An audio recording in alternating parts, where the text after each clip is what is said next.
What is rhythm? Rhythm is the flow of the beat in a poem. Gives poetry a musical feel.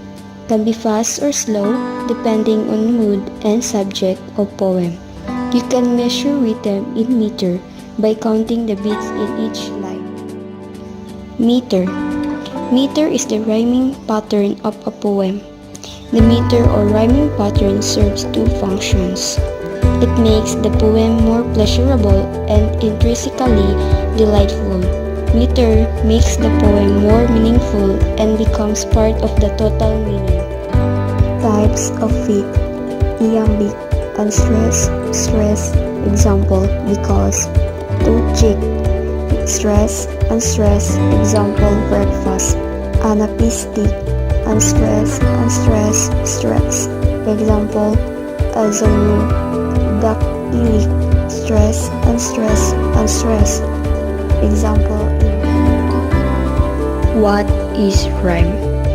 Rhyme is the repetition of accented vowel sounds and all sounds following them in words close together in a poem. End rhymes occur at the end of lines. Internal rhymes occur within lines. The snail, tired of the musty smell, said farewell to its old shell, and looked for somewhere new to dwell. What is rhyme scheme? A rhyme scheme is a pattern of rhyming lines in a poem. It is usually referred to by using the letters to indicate which lines rhyme. For example, above indicates a four-line stanza in which the first and third lines rhyme, as do the second and fourth. Example, bid me to meet and I will weep, while I have eyes to see and having none, yet I will keep and heart to weep for thee. Sample rhyme scheme: the monster chef.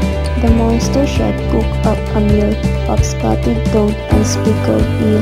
He threw some socks into a pot and bird buttons sparkling hot. End rhyme. A word at the end of one line rhymes with a word at the end of another line. Hector the collector collected bits of string, collected dolls with broken heads and rusty bells that would not ring. Internal rhyme. A word inside a line rhymes with another word on the same line. Once upon a midnight dreary, while I pondered, weak and weary, by Edgar Allan Poe. Near rhyme. Near rhymes also has other names, such as half rhyme and slant rhyme. Near rhyme is rhyming in which the words sound the same but do not actually rhyme. Examples: number 1. I dwell in a lonely house I know that vanished many a summer ago. Number 2. It is under the small, dim, summer star. I know not who these mute folk are. Number 3. Who share the only place with me, those stones out under the low limbed tree. Near rhyme also, aka imperfect rhyme, close rhyme.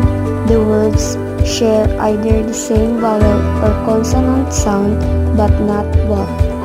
Example is rose, loose. Different vowel sounds, long O and OO sound, share the same consonant